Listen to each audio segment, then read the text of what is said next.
Hey everyone, welcome back to another episode of the Retro Gamers Podcast, episode number 313. Larry here. And Anthony here. And what is going on, sir? How are you? I'm doing okay. It's February. Yeah, you're right. It's always spelt weird, almost like Wednesday. Yes. Wednesday. Wednesday, yeah. Wednesday. NES Day. Ooh, there you go. I do. So what's going on, good sir? I don't know what is going on. Another That's week it. has gone by. The first month of the year is over, which is weird. Yeah. Kind of flew by. And not much has changed. There we go. That sounds like it. Except it's cold. Oh my gosh. Oh yeah, that's right. Welcome back to New York. Yeah, I'm not happy about it. I mean, I'm not happy about it. You made it through the holidays with very good weather, but when it was literal single digits this past weekend. Yes. Now I'm being punished. I'm being punished for getting through the holidays. You know what else? I'm being punished with glare. Do you see all this glare behind me? I am unhappy. What? I am unhappy with this glare. Uh-oh. All right. I feel an edit coming soon. So, but in the meantime, while Anthony, there you go. That solved that problem. There we go. Done. Easy. Problem solved. Easy. See, we're not gonna go back and edit. This is how we roll. I like it. Doesn't look good live. We fix it. I'm cool with that. Trust me. Wait till I start dropping F-bombs. No F-bombs. This is a family show. Although to us, family might be the F-bomb. Well, it is an interesting F word. That's a topic for another podcast. So we'll get kind of right into things here this week. Got a lot of cool stuff to talk about, some of which I just kind of want to give a quick update on my end. Mm-hmm. A couple weeks ago, I did that Etsy video, solo episode. Yes. I did. And it was really cool. Gave some great shout outs. And I just want to give just one more shout out because just how good of a seller that they are. Very, very customer friendly, customer oriented, much better than GameStop's customer service, which we've talked about in the past. Oh, yes, we have. God help me trying to cancel an order on GameStop. Oh, there was an error. I'm sorry. And literally, although some of those errors can make you get, two of these guys. Not the Mario one, the Zelda one. The Zelda one. No, I'm not going to get multiples of that. Yeah. But, how come my errors always wind up in my benefit and yours don't? That's the story of my life. So, but that's again for a different topic. But shout out again, Etsy, Bitter Kitten Gaming. She has some cool projects that she do. That again, a lot of it is like with the wall mounts that I showed with the minis. So I reached out to her because she has a couple of controller mounts as well, and I'm like, do you have any controller mounts? Do I have it with me? No, I moved it already. Controller mounts for the Hyperkin NES controllers. Now, the reason why I asked specifically is the Hyperkin, again, I thought I had one over here, but I don't. The Hyperkin NES controller, same dimensions as an old school NES controller, don't get me wrong. But just for aesthetic purposes, like the bottom corners are like cut out almost, or they cut in on the controller. I mean, anyone you Google and search. So, for 3D printing, it would kind of throw it off. So she was like, hey, look, I need the dimensions. I just don't have a controller. So I'm like, look, I'm more than happy to send you mine. I don't care, because it would be kind of cool. And she can make this for other people. So she goes, all right, let's do that. I happen to have the shipping address from the prior order, her return address, and she was cool with it. But then I thought to myself, you know what? I actually need a second NES controller anyway. Okay. So instead of going out and spending all this money, because UPS and the post office is kind of fairly pricey to ship, I'm like, you know what? I'm just going to order another controller on Amazon and send it her way. So I'm like, look, you're going to get an Amazon package from me. This is why. So she'll get the controller. Okay. She'll measure it out, and obviously she'll send it back to me. But I'm like, two birds, one stone. Hey, you know what? That works. And you're helping her create another product for her store. this is true because she has cool product, and I've seen other places do this, but again, hers are top notch.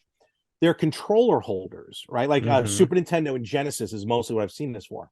Okay. But what they do is they hold the controller, but the holder goes into the system like a game, and then you put the controller on top of that, and that's like the storage, if you will. So very convenient. So I'll see if I get those. I'll definitely be more than happy to show them off. But yeah, I just wanted to. She's been very cool on Etsy, so definitely check her out to purchase some items. All right, good to know.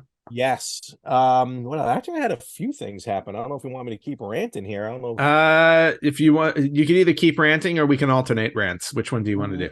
Let me do one more. Okay. And then I can catch my breath.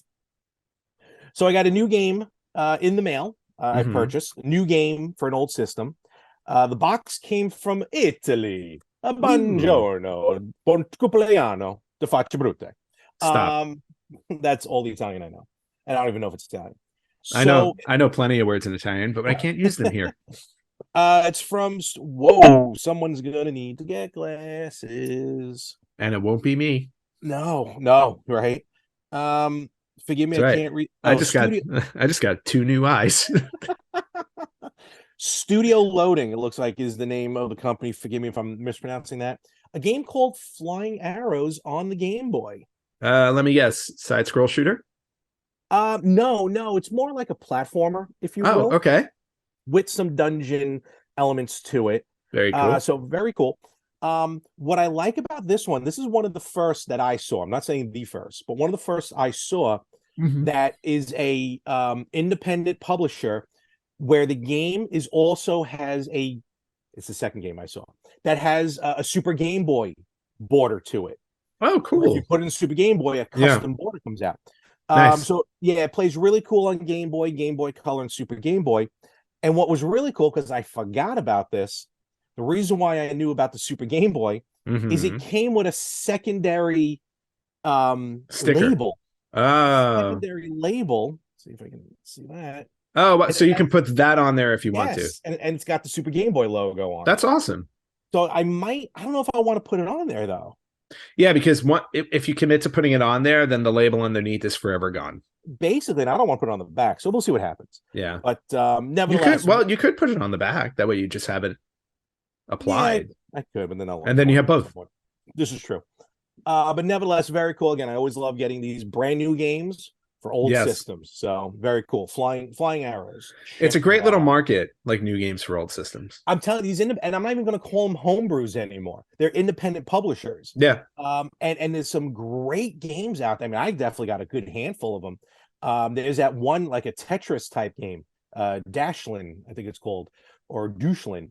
One of the levels, the pieces go up.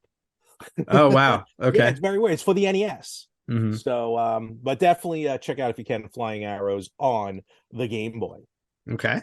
And that's it on new stuff, gaming related. So I got a new pop vinyl and a new beer trimmer, but I'll leave you. Okay. Well, I too have a few new things that I purchased. Okay. And actually, what's funny is I purchased them right before the podcast, while I was doing my usual research. Like, I always do. I usually prepare ahead of time, unlike other people. And I did. I like the way I do my stuff. No, I did prepare a little bit. No, you did. For this but while I was looking up, while I was doing my, my search for retro news and birthdays and all the things that I normally do before we have our show, I came across a news article about a release, a retro game getting a re-release. And it was on Limited Run Games. Okay. And I saw it available, and I'm like, oh yeah, this is a no-brainer for me. So this morning I purchased the game D. You did. I saw that recently. Yes. You did. Okay, cool. So I bought D, the game, the collector's edition. D is it's a horror game that came out on the 3DO. And it was the almost like the prequel, not really, even though it was the first one in the series. It was the first game basically that led to the Clock Tower series. Yes. Yes. So the characters in D like lead into Clock Tower. So, and I've never played D because I never Oh, owned I a thought you three. had it. No, Oh, I never had. 3DO, 3DO. I never Yeah, had a 3DO. yeah. So Limited Run Games released D. There's a 3DO version. Mhm. So you can buy the 3DO version or you can buy the PC version, which is what I got. Yeah. Because Very obviously cool. I want to play it. No, totally. And very cool that they put out a 3DO version. Yes, really You know, cool. So if you want the original, yeah. So I got the collector's edition. It comes with the physical copy of the game with the original soundtrack, a D game slipcover, a D USB that also includes the game. Oh, interesting. So you get a flash drive with the game on it. Okay. Instruction manual and an 18 by 24 poster.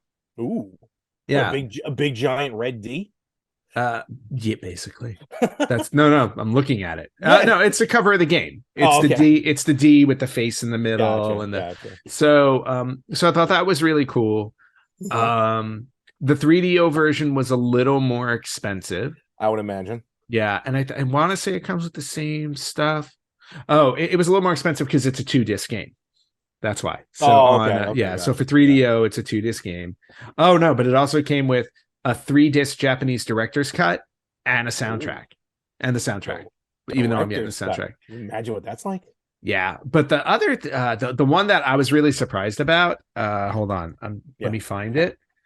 Is how they do like these mega bundles? Oh my gosh. Okay. They do some awesome ones. They did awesome ones for Star Wars and the Ninja Turtles. Yes. So there's a D. I believe there was a D.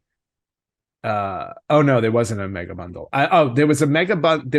They do these mega bundles now where they're combining stuff. They're combining games because I've seen that. Yeah, they do. Yeah, because when I went on to buy D, I put it in my cart. And then up top on Limited Run, they'll give you recommendations for games. Yeah. And lo and behold, they recommended another game. And I'm like, I can't pass this up. Did they restock Bill and Ted? No. But I did search for Bill and Ted before I purchased. I was like, did they? No. But what I wound up grabbing, because I didn't realize that they had it available. I got a Switch copy of A Boy and His Blob, the original. Did you really? Yes. You don't even get the original NES version? No, I don't think they had it for NES. No. I think they had keychains. No. They had it for PS4 and 5. They had it for PC. Yes. It might have been available. No, I think when I looked at it, I saw an NES and Game Boy, but I think they were keychains. They're keychains. Yeah, I'm looking at it right now. They're keychains. So no, but I'm sorry. Go ahead. I just picked up the game. I didn't pick up any of the. That's additions. Fine. Yeah. But is that game both the NES and the Game Boy version? It is. Let me confirm. I neither confirm nor deny. No. So you get A Boy and His Blob, Trouble on Blobolonia for the NES, and you get The Rescue of Princess Blobette on Game Boy. So you get both. You get both. So I've never played the Game Boy one. So like the Bill and Ted game. Yes. So but this game I really enjoyed playing. I know you didn't like it. I just couldn't. I didn't put 2 and 2 together about the naming of the Jelly Bean and what they do. Yes. Like I back then I didn't realize it was a rhyme scheme. I might play differently now, but well, if you want to play it differently, it's available on Limited Run Games. And the Switch version by itself, it's not. No, these run like $40 or something. Yeah, it was $35. I was like, okay. I was like, that's not bad. That's not bad. And even the D collection wasn't that bad. I think it was 60. That's not bad. No, I'm sorry, 50. 50 for the PC. Even better. So I was like, okay. So that's what I wound up buying today. I was like, all right. So I did a little shopping. Cool. Excellent, good stuff. I kind of as well this week purchased kind of an old game. So, and I've talked about this before. I want to give a shout out on YouTube. Patman QC, Patman, Patman QC does awesome. I love his arcade reviews. Okay. He's just very simple, very down to earth. His humor is dry enough that I find it hysterical. And he goes into some great details about arcade games. He's done a ton of arcade games that he's reviewed. And about like every third or fourth episode, he'll review a game where I'm like, I forgot how good this arcade game is. Now I got to go find and buy it. Mm-hmm. So unfortunately, he dropped like 2 episodes this week, so I was screwed. The first episode he dropped, which I ended up going out buying, was the history of Gyruss.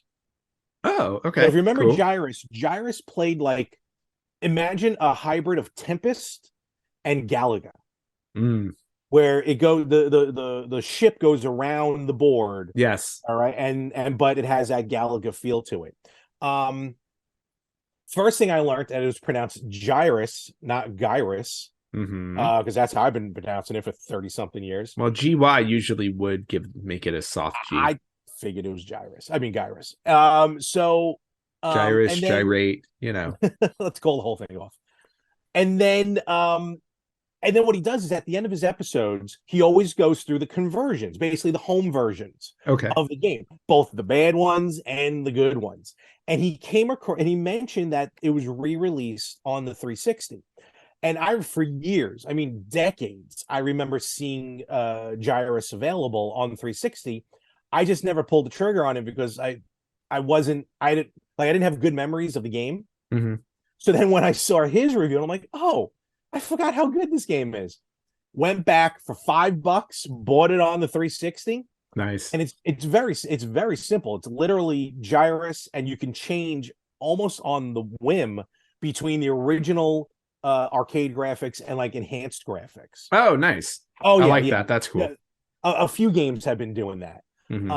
So, and again, $5, and it plays on the Xbox Series X, like it's backwards compatible.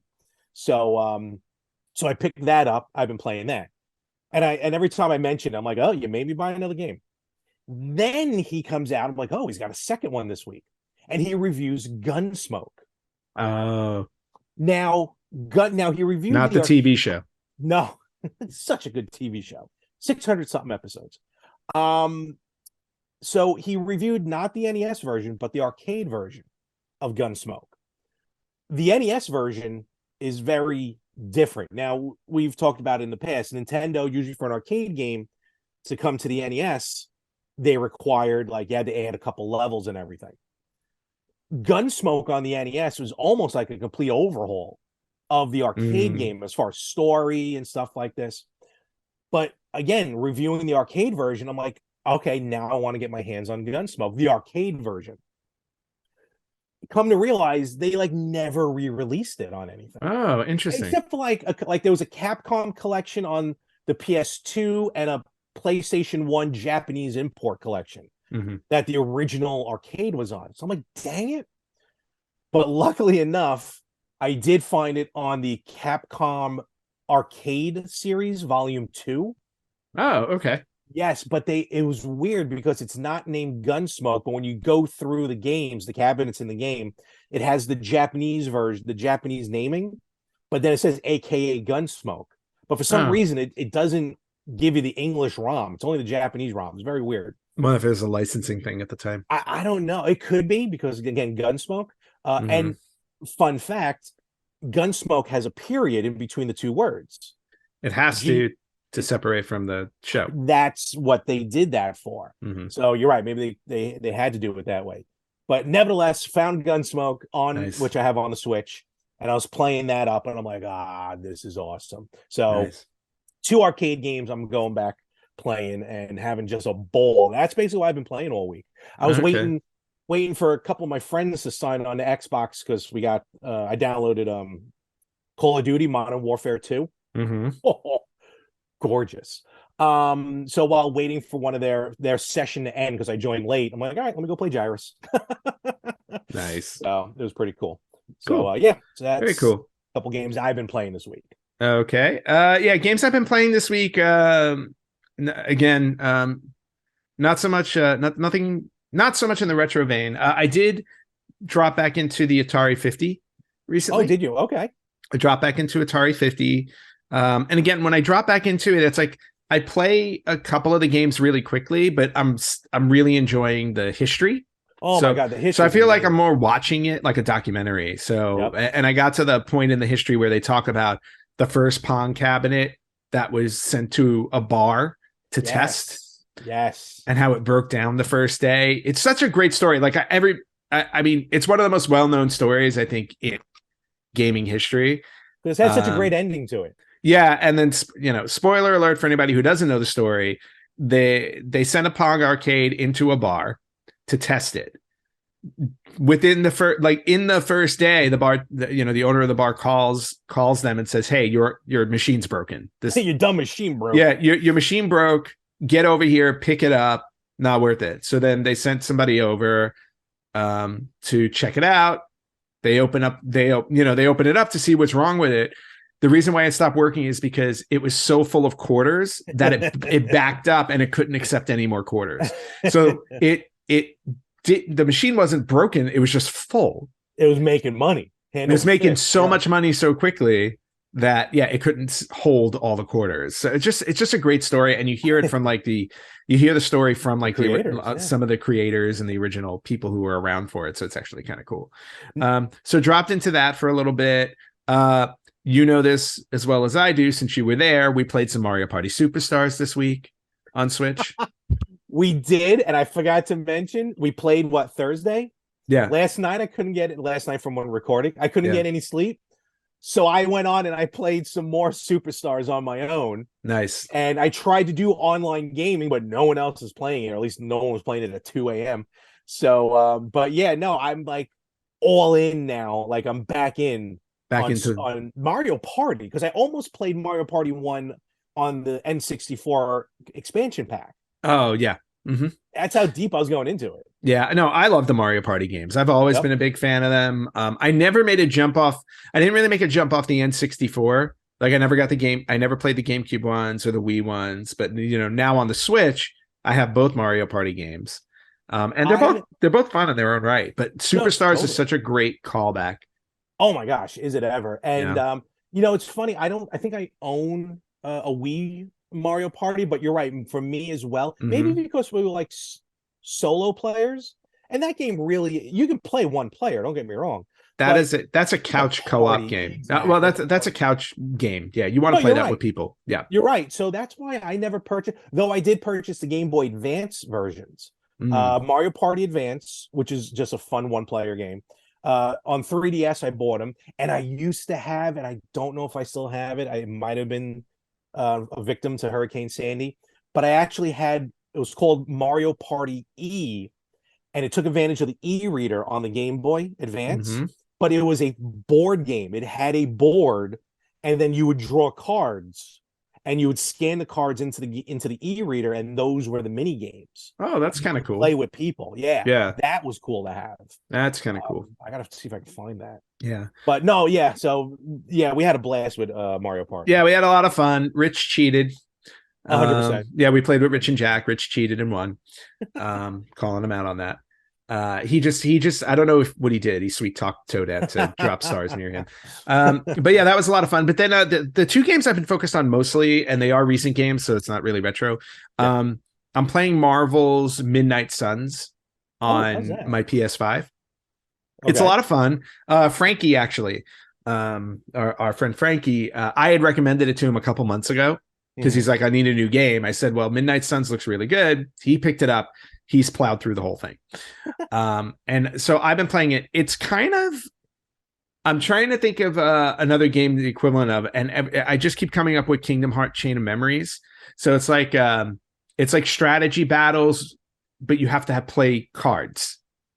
Okay. Like the cards have the actions on them. So that's how you battle. Okay. So, and then it's a usual long Marvel story. What I like about it is that it's a Marvel game that's not trying to emulate the cinematic universe, which is the issue I had with Avengers. Like I couldn't finish Avengers. It just wasn't grabbing me at all. This is more comic book oriented. Okay, so I'm enjoying it more, which is good.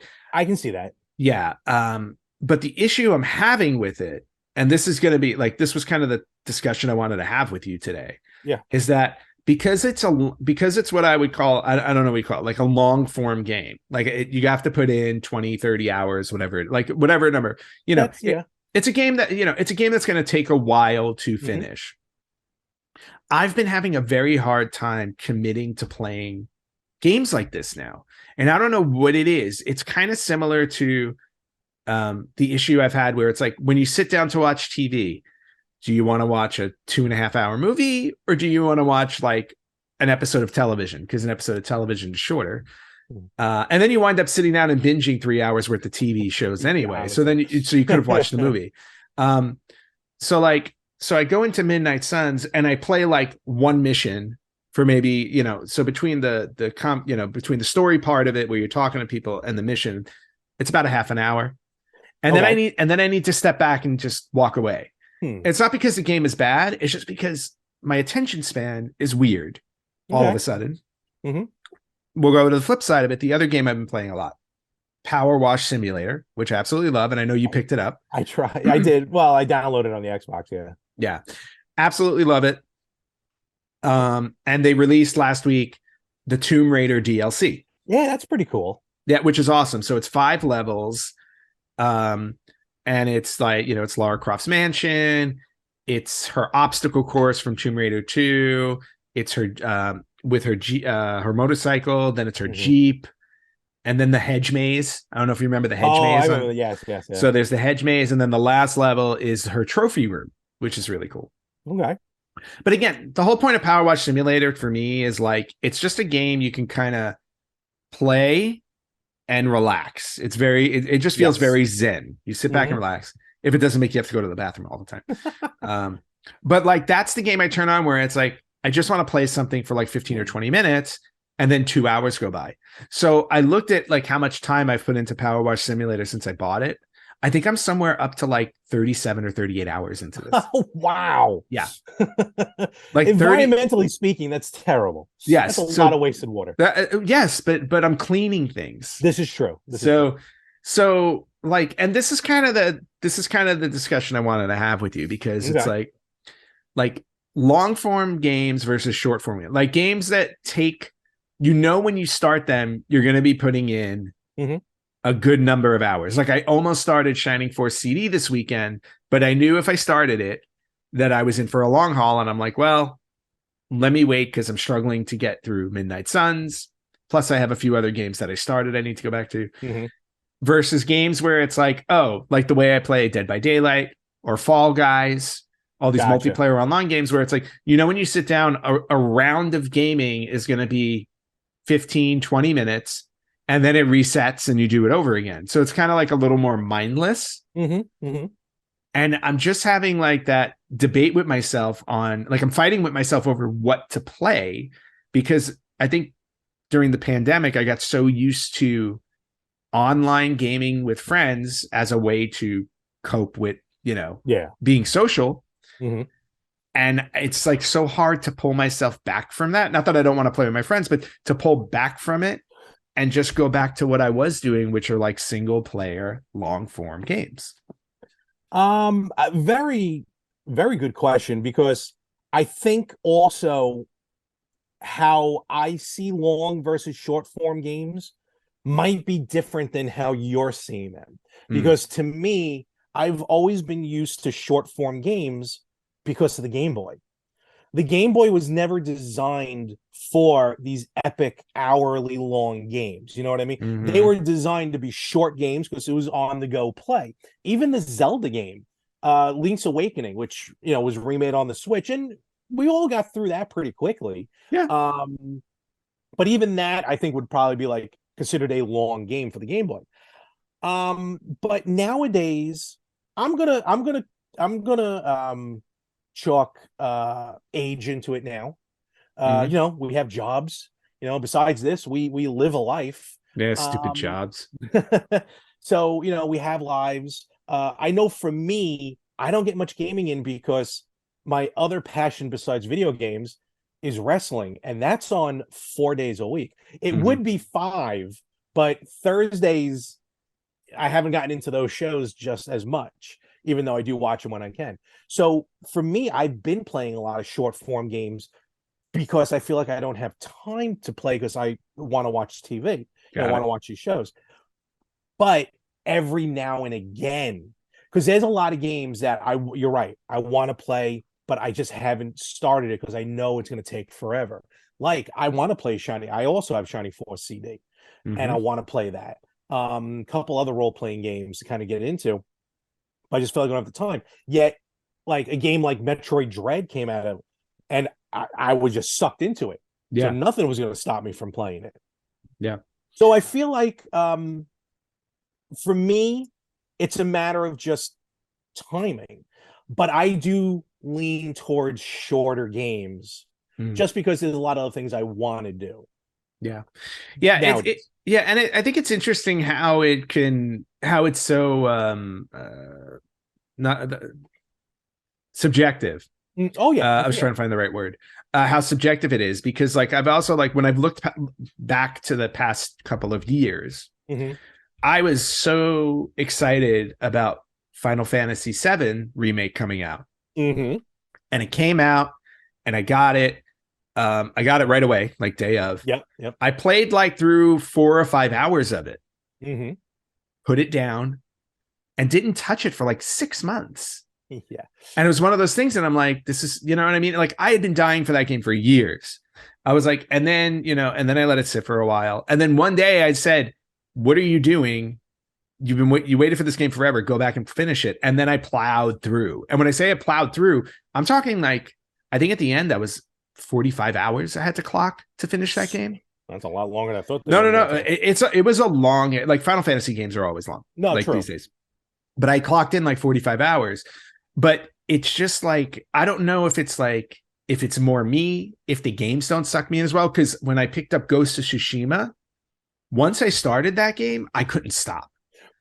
I went all the way through that. Like I did everything. I think that's the one element that could be the same for everybody is you're going to find that game that sucks you in no matter what. Whether it's going to be a 30-minute game or a 200-hour game. Like God help me if I ever start Elden Ring.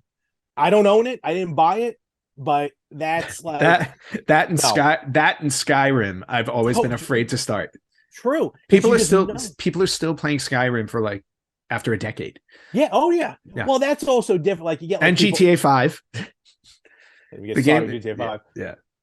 It's going on its 4th generation, I think. Yeah. And then like WoW, but those are different. Those are designed to be long. Like I downloaded Diablo 2, the Resurrection, the remake of Diablo 2.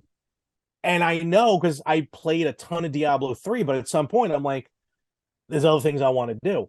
So it's a combination. I think for all of us, we're all going to have that one game that that's going to suck us in no matter what. Beyond that, like you said, Ann, I think it's going to be depending on the person. Like when we were younger, we didn't have much else. We had homework and then the rest of the night. You know what I mean? So, and so we would play a lot of these games. Like I said, for me, Mondays are out for me for anything. And then, because I'm just going to be honest, like Raw's 3 hours at 8 o'clock, I don't want to do anything else. And I don't want to do anything to lead up to it. I'm just had a long day at work and stuff. But there's definitely games that have scared me because I know they're going to take a long time. Like I want to play some of the old Final Fantasy games. And, some of these kind of role-playing games that I haven't gotten in, even new games. But my best example is when I was on that Metroid run. Yes. And I went through 1, 2, 3 and a half. Like 3.5 Metroid games. And I don't think I probably averaged 12 hours for Dread, Metroid 2, Return of Samus, and Metroid Zero Mission. I probably averaged 12 hours between those 3 games. And Fusion, again, I'm stuck.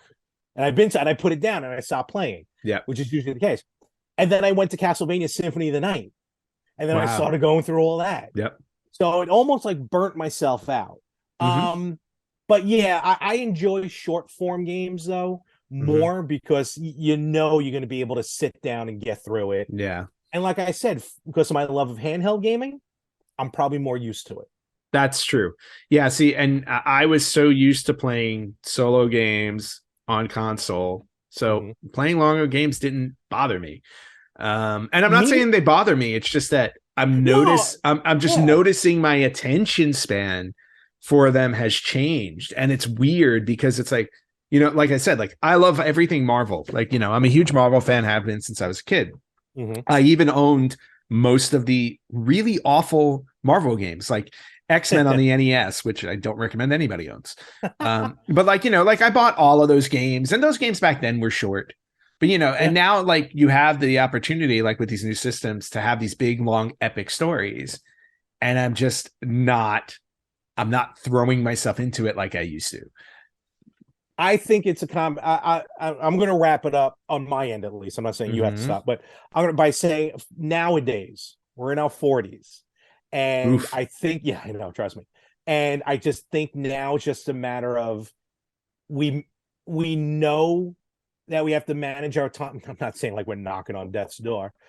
Though yesterday I felt terrible. But I'm just saying, like, we know we have to manage our days because of work, you know, stuff like that. And by the time we're done with work, you know, we're so tired. Yep. You know what I mean? That it's just like you kind of don't want to play a long game. So no, I think, and that's the perfect thing. That's I think it's just it's age, it's work, but every once in a blue moon, you're gonna find that one game that you're gonna dedicate and go ahead and play. Yeah. So so it's a matter of, you know, again, I prefer short form, but every once in a while I will start a long form game if it just attracts me to it. Yeah, and I think I need to start switching my perspective when I do look at games I want to play and start focusing on shorter games. Yeah. Like you said, once in a while playing a long game would be great. I was like, but I think I need to space them out a little bit more. As opposed to always going after the long game. Like, just to bring it back to retro, what's in your memory, the longest retro game you ever played? Me, I know it's Final Fantasy VII, because I remember playing that on the PS1. I put in like 60 hours in that thing. For me, it's gotta be, I'm gonna guess. Just a guess. No, I know. It was either Ocarina of Time or Link to the Past. It was one of them, because one of them after you beat the game, it told you how many days you played. Yes. And I forgot which one it was, but it was like 99 days. I don't remember the number of hours. But I do remember when I was playing those games, I put in the hours. Yeah. So it wasn't like I was playing 20 minutes and then, you know, saving the game. Right. I was playing for a while. So I'm going to say it was one of the Zelda games. After that, a very close second is going to be the Metroid games. Yeah, that makes sense. Because when I bought Dread, I wasn't expecting to be. I figured I'd play a little bit, stop it, and then pick it up like a year and a half later, like I do with a lot of these games. But that got me, you know, in. So yeah. Yeah, no, I'd probably, like, outside of Final Fantasy VII, I would probably, for myself, it would either be like Ocarina of Time, not Link to the Past. I don't think Link to the Past would be like on the top end of time. Yeah, it was probably Ocarina then. Yeah, I'm thinking Ocarina of Time or Shining Force. I was like literally about to say Shining Force. I remember that was a long haul. Shining Force didn't give me a time at the end, so I don't know, but I've played through it twice. And it definitely was a long one. I wonder how long it took me for Chrono Trigger as well. That I never Mario RPG. Basically all the RPG games. RPGs. Those are the ones. Yeah. Yeah. Any of the RPGs that I played growing up, those were the ones I definitely spent the most time on. Exactly. Yeah. So now the Mega Man games could count, but only because how many times you die. True. So yes. But normally, like, you know, after you die so many times and then you put it away for a while. It's like, damn it, this game sucks. I don't like this game. Why'd I buy it? So yeah. Right. Well, you know what? I think that would be a great topic as well for some of our viewers and listeners to chime in on. Yep. You know, do you prefer a long game? Do you want to sit down, breathe in the storyline, and really sink your teeth into it, or do you just want to get through it real quick, satisfy a quick, thirst quench, and then move on forward? Let us know online, and let us know maybe what is the longest retro game that you've played. And as always, where can our listeners and watchers chime in on any topics that we're talking about and maybe suggest their own to us? All right, guys, if you want to weigh in on anything, you can find us at facebook.com/Retro Gamers Podcast, on Instagram at Retro Gamers Podcast, on Twitter at Retro Gamers Pod. You can listen to us wherever you listen to podcasts. You can watch us on YouTube at Retro Gamers Podcast, or you can email us at email@theretrogamers.com. And trust me, Larry likes to respond to these things. I do. All right, I think it's time to get ready to wrap it up. But as always, we're going to finish with some news. And what do we got? We got a lot of news. First thing I want to throw out there is this isn't retro. This is current news, but I have to bring it up because Larry knows how much I love horror games and horror movies. Yeah. One of my favorite horror movie series is the Puppet Master series. Yes, one of the few I enjoyed watching when you guys made me watch horror. Yes, when we forced you to watch horror. Well, Anthony Chu and I watched horror all the time. So, and Puppet Master was one of our favorite series. I mean, they're not very good movies, but that's why I enjoyed them. Yeah, because they're not good movies. But they were a lot of fun. And I found online not too long, I found it a few weeks ago that they were doing this. I had no idea, but I was just every so often I randomly search for Puppet Master stuff, and I just found out they're releasing a Puppet Master game in March, and it's a multiplayer online game. Really, 3 versus 1. And you either take control of the human or the puppets, or one of the puppets. Interesting. Yeah. And apparently it's got multiple modes to it. So it's not just like, the goal is to, if you're a puppet, to kill the humans and vice versa. But it's just really, really interesting to see that horror franchise is getting a game. I feel like it's a lot more work if you're a puppet. Because the puppets are only like 6 inches tall or something, right? But if you watch the preview of the game, they launch themselves into the air. It's really funny. Fair enough. It's really funny. So I just thought that was really cool, and it's of course on the heels of there's a Texas Chainsaw Massacre multiplayer game coming out. There's a Killer Clowns multiplayer game coming out. Evil Dead came out. Evil Dead just released, and it's already going to be free for gold. Xbox or PlayStation? I forgot. I'm not sure which one. One of the two is going to be gold or plus. Yeah. But Evil Dead just released, and I think it's just the Xbox version, but don't quote me on that. I didn't do enough. Evil Dead just released a 40-player battle royal mode. In Evil Dead? In Evil Dead, where it's last Deadite standing. Oh, I'm in. I mean, so you get to play. Fantastic. You get to take control. Everybody takes control of a Deadite, including you can take one of the main characters in the game, and there is a Deadite version of them, and just last one standing. Got to be Evil Ash. Yeah, got to be. Yeah. But just wanted to bring that up. Current stuff. Now going to the retro. 2 retro birthdays to bring up this week. Oh. One is 15 years old, came out in 2008, and I just want to bring it up because it made me feel old, because Devil May Cry 4 is now 15 years old. 4 is that's the one? Devil May Cry 4 came out 15 years ago. When the hell did the first one come out then? Probably like 02, 01? Yeah, first one I think came out, I think was PS2. So definitely PS2. Yeah, somewhere around 02, 03. So Devil May Cry is a 20-year-old franchise. Great series. I got the collection on PS4 on either I got it really cheap on a sale, or I got it for free at some point. But I loved the first one. The second one is notorious for being one of the worst sequels ever made. It was a rough one. Yep. So there's that. But the Devil May Cry games, for the most part, great games. So 15 years old for Devil May Cry 4. And then I wanted to bring this one up. I've been focusing mostly on US releases.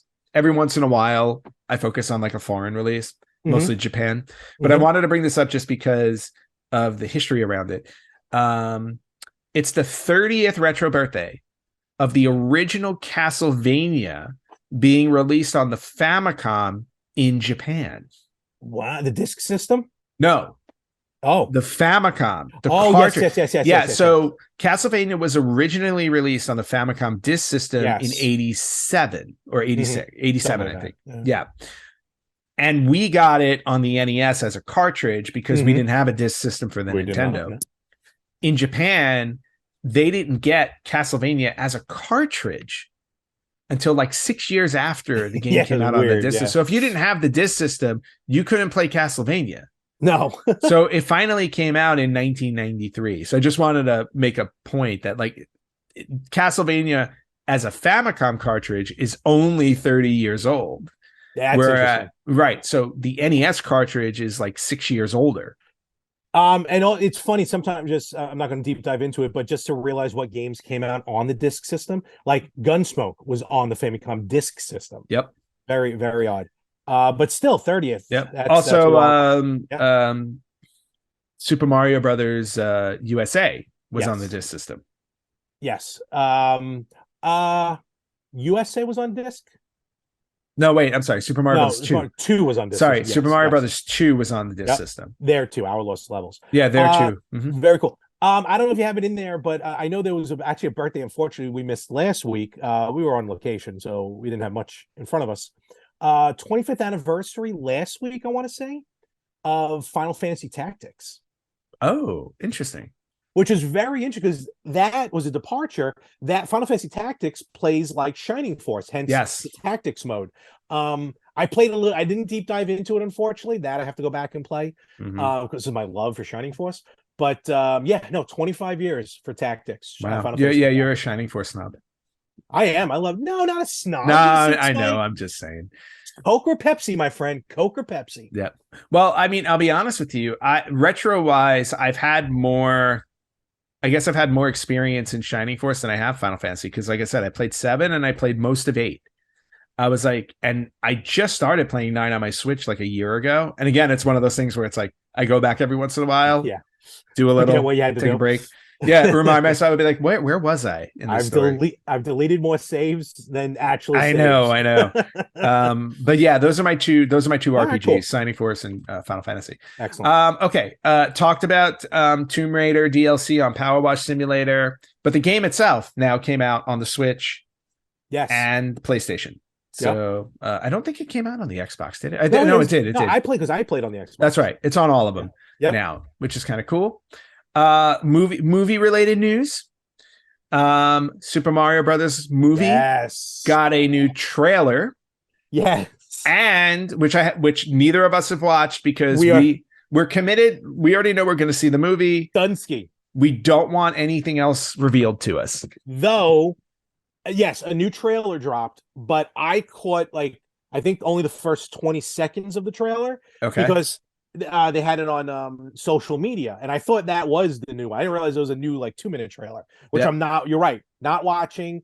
Don't want to give anything away because that's what trailers do. Yep. But excuse me, what I saw doesn't give anything away, but it was the scene in the Coliseum with Mario versus Donkey Kong, and they show the part with Donkey Kong slamming him on the thing, but we get Seth Rogen's voice for the first time now as Donkey Kong.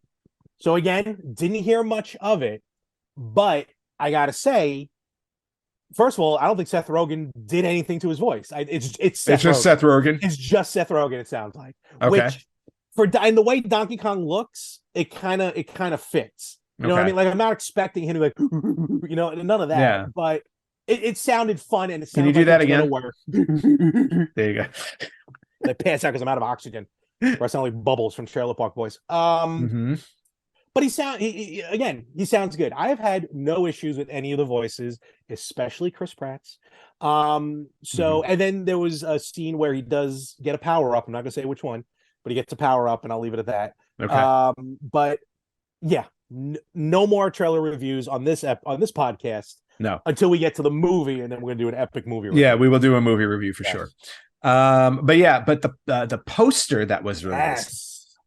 Again, the first poster we saw, the teaser poster, looked great. Obviously, that poster was responsible for Mario Buttgate, but people are complaining that he doesn't have an ass, of all things. But the new poster, we get all of the characters front and center. You see what everybody looks like because now they've all been revealed.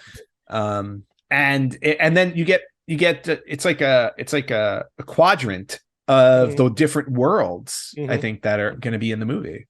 Yeah, well, you definitely get the Or the Bowser's kingdoms. area. Mhm. You get Mushroom Kingdom, and you're right. It gets very with all of these ensemble movies. They all you'd either say it's the Star Wars poster or it's the Avengers poster, Yeah. just to get everyone staring, looking behind them. All of Everybody look in a different Oh, direction. Hero yeah, exactly. pose, hero pose, hero pose. I love it. I love it. I'm looking for a copy. Hopefully, they're going to start selling. I mean, I'm looking for like a small one, like an 8 by 10 or a 10 by Yeah. whatever. I only but if I can find a store that sells them. But this poster, I don't know which one I love more. This Mm-hmm. new poster or the original one. Yeah. Because the original one had, you didn't know Mario yet, what he looked like. You just saw him from behind, but there was a lot of the Mushroom Kingdom. Yet this one, like you said, it has everyone in it. So I don't know which one I enjoy. I enjoy them both, but I don't know which one I enjoy more. No, I think they're both equally great. So I'm going to lean towards the first one anyway, just because it just okay. visually to me is a lot to look at. But Okay, that's me. Fair enough. Also, Super Mario Brothers movie related. Now we've heard about product is starting to show up. You got you got some of your McDonald's toys. I got 4 of the 8 of them, and I don't know if McDonald's still has them. So all right, so you got a few McDonald's toys. Jakks Pacific released some images of the action figures. But one thing I found online, unfortunately, we don't have it here, but Germany has Super Mario Brothers movie themed pizza. Do they really? They have pizza. That is phenomenal. Frozen pizza, frozen pizza that whatever. But just awesome to see that there's a country out there that actually did get the rights to do like a frozen pizza. Oh, not 100% sure the Germans got the rights to do it, but nevertheless, it's out there. It looks legit. I gotta see that. It does look legit. So look it up online. I thought that was a lot of fun. Another thing movie related to bring up was Detective Pikachu. Remember Detective Pikachu? I love that movie. And I thought it was a lot of fun. Mm-hmm. That movie proved that you can have a video game movie where you just pull the characters straight out of the video game and you can put them in the real world and not have to make them lifelike or something like that. Well, it worked for Pokemon Go too. So no, it worked. No, it worked for. You're right, but if it was for Detective Pikachu, I honestly don't think we would have gotten the redesigned Sonic, True. And some of the other ones that we got later on. So true. Well, now it's been quiet. Like since Detective Pikachu came out, there were talks early on about a sequel, and nothing's been. Imagine nothing. That movie made money. Right, but recently it's been discovered that not discovered, but there've been people looking talks about it that the Pokemon Company still has a sequel to it in active development. So there's still an opportunity that we'll get a sequel to Detective Pikachu. That'd be cool. Which is cool. I mean, there wasn't a sequel game.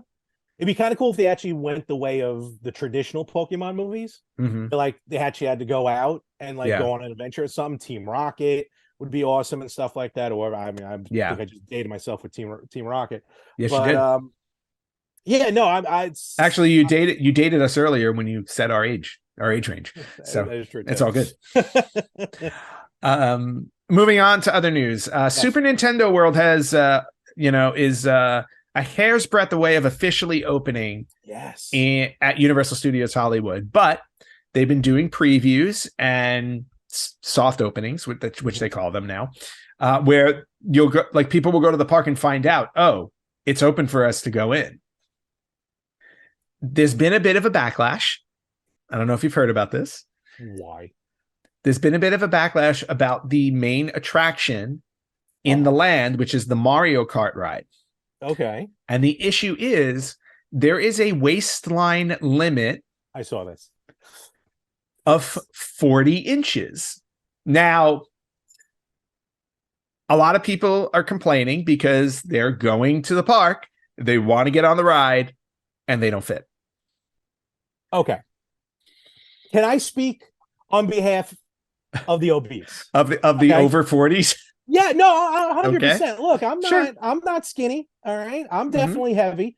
And heavy also means unhealthy, but that's another subject for another time. Again, this is another podcast. No, totally as well. But what I'm saying is, look, they have height requirements for a reason, so they're gonna have width requirements for a reason.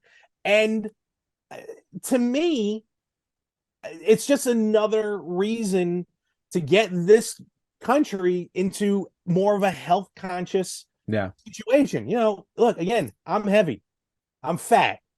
Fat's not beautiful. I'm saying that. I'm heavy. Yeah. I can say that. And you can't say that. I can. No, I can't say But, it. Sorry. No. So to me, hey, look, it's my fault I can't fit my fat ass into that cart. Okay, no one else's fault. Right. Well, even though I do have 4 McDonald's toys sitting here. Right, but you have to put it in perspective that people are paying money to go into the park. They're expecting to be able to get on rides. Hold on, I'm just saying. I'm just saying. I understand the argument, but again, to that point, rides can only be so accommodating because once they're made, that's it. Like the Harry Potter ride has had similar issues. Mm-hmm. The ride in Hogwarts. So they have a car outside the ride line, so you can. They have a car outside the ride line, so you can try and see if you fit in it. And they have the same thing for the Mario Kart ride. There is a cart outside to test if you can fit in there or not. I thought you were going to tell me Harry Potter had a special fat cart for heavy. No. I swear. No. I'm like, all right, I'll get in that one. That one's halfway down the thing. No, they have they do have like so it's a thing, but it's becoming a thing. I know, because everything's a thing. Everything's a thing. So I'm looking forward to the lawsuit. There will, there'll be one. There's going to be one. Of course there will be. It's yes. Whatever. And speaking of lawsuits, as I roll into my next bit of news, Nintendo, apparently somebody sued Nintendo because of the dreaded Joy-Con drift on their Switch controllers. Mm-hmm. So was it Jack? Because he had trouble with that this week. It should be Jack. Nintendo. So they went to court, and lo and behold, Nintendo won the court case. Nintendo is Teflon. I'm telling you. Well, here's the thing. What they did was, those user agreements that nobody reads? You scroll the Apple one. No, you just scroll all the way down and hit accept. Yep. They literally brought their user agreement into court and said, if you read this line in the user agreement that the plaintiff agreed to, and in the user agreement it says, we limit our I'm reading it now straight out in their license agreement. We limit our liability and disclaim warranties to the greatest extent permitted by law, and the system is provided on an as-is basis without warranty of any kind, which means if it breaks, not our problem. Well, now, granted, they give you a 1-year warranty to begin with, but after that, because I had Joy-Con drift in the beginning, like after a month, and I had to send they made me send my entire Switch in, not just the Joy-Cons. I sent the whole thing in. The toothbrush thing, Yep, I sent the whole thing in, and I got it back with a fixed Joy-Con. But anyway, guy sues Nintendo. Nintendo's like, nope. Nintendo's phenomenal. That is awesome. Nope. Side note: if you want to watch a funny South Park episode about those user agreements, watch the one I did. And the human centipede. Oh my god! Yes, it's amazing. Oh my god! But to go back to this one, Nintendo, if you read into it a little bit further, that EULA, I think it's called, end user license agreement. Yes. Or something. Yeah. Also says in there, you cannot sue. You can go to arbitration, which is different than a lawsuit. Yes. Arbitration, team A, team B comes in, they make their arguments, and you got an impartial person who decides for them, and then that's it. But you cannot sue. So that was also another thing. Nintendo's like, yeah, pal, have a good day. Kick rocks. Yep. We'll see you in Arb. So, but Nintendo, man, they got this thing down pat. And they definitely do. No question about that. Yep. Moving on. E3 Expo. You're going to sue us because you're wearing that Zelda shirt. That's very true. No, I'll just I'll do the pixelated thing. Zoda. like all of our shirts. Oh yeah, I'll just take out the A. Zeld. Zeld. The Legend of Zeld, everybody. E3. The E3 Expo is coming back for the first time in person in 4 years. Cannot wait. Yeah, well, you may want to wait, you may want to skip it, because Microsoft, Sony, and Nintendo have all said they are not going. That is interesting. Yeah. Well, you know what? In today's day and age, well, they give their own, like, well, Nintendo does their own. What do they call them? Wow, Nintendo Directs. They have their Nintendo Directs, I forgot as well too. Yeah. And then Sony does their version of that. Which they started doing, right? And then I don't think Microsoft does it, but I wouldn't be surprised if they do. Well, Nintendo started doing it even before the pandemic, and then Xbox and Sony had no choice because of the pandemic. But Xbox always had the biggest presentation. Their stage shows were phenomenal. Yeah. But go ahead.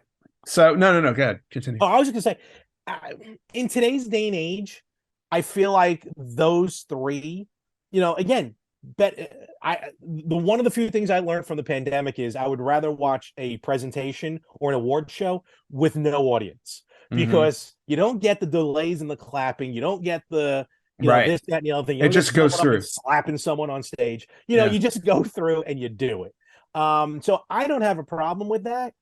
But definitely, if you're gonna go in person, you do miss out on a lot of But don't you want an audience when you get somebody like Al Pacino to present? Hoo-ah! Why am I here? No, yes, that was very interesting when he and very strange. Well, not only that, remember there was a live tech demo one time with Windows and it crashed. Yes. So and I think The Rock did the Xbox debut or Xbox 360 and it wouldn't boot up. So there's been some wild stuff live on the stage. Very true. All good. All right. So E3, that's the update there. Yep.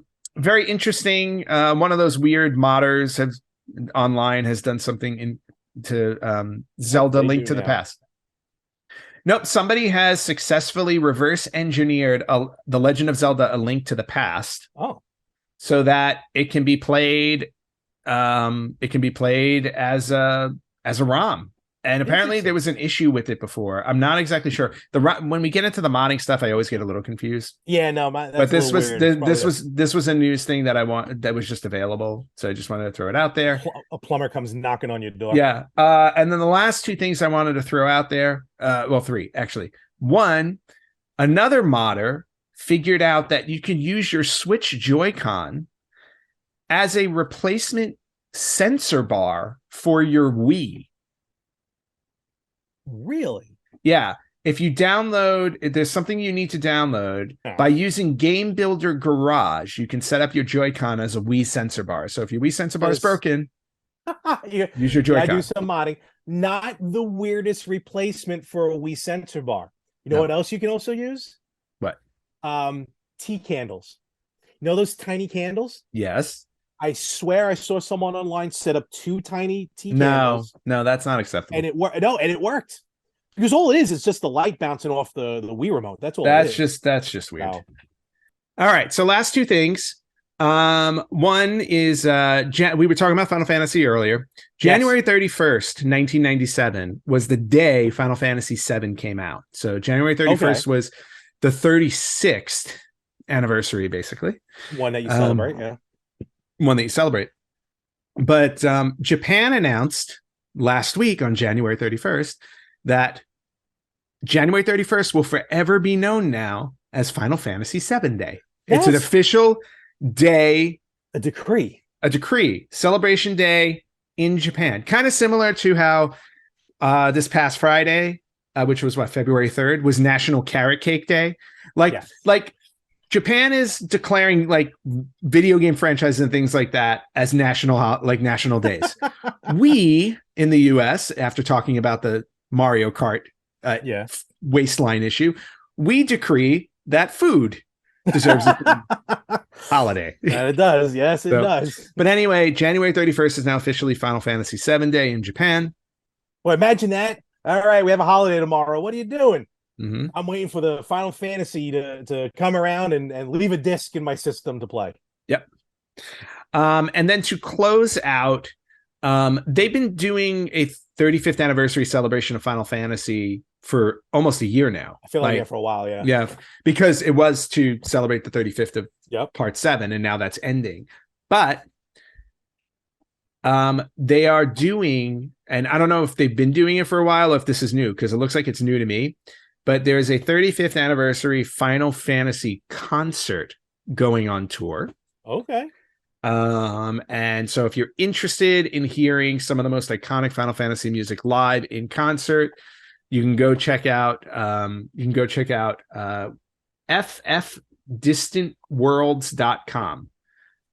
So Okay. Final Fantasy Distant Worlds. And they're going all over the place. Like they're going to be here in the US, France, Netherlands, Canada. I'm waiting for a New York date. Well, we missed the New York dates. They were in January. I just Didn't saw. you go to one out in California? I went to was it the 20? Wait, which one did I go to? It was a Final Fantasy one though, right? I think it was, I don't know if it was Final Fantasy or Zelda. I thought it was Zelda. I think it was Zelda for the 30th, Maybe. 30th or 25th. But I did go to a Zelda one. So, okay. So they've been touring, I guess, since November. Mm-hmm. So if you're interested, take a look and see what dates they have coming up. We missed that one, I guess, a few months ago, or we mentioned it and I forgot.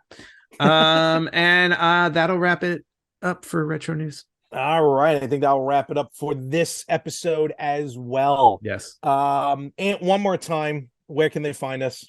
You guys can find us on Facebook.com/Retro Gamers Podcast, on Instagram at Retro Gamers Podcast, on Twitter at Retro Gamers Pod. You can listen to us wherever you listen to podcasts. You can watch us on YouTube at Retro Gamers Podcast, or you can email us at email@theretrogamers.com. And if you do any of those things, make sure to like and subscribe. Share as well. Sharing is caring. Turn back time. Be a Care Bear. Except Grumpy Bear. That's mine. All right. And have a wonderful week. You have a great week as well. And we will catch you everywhere next week on the Retro Gamers Podcast.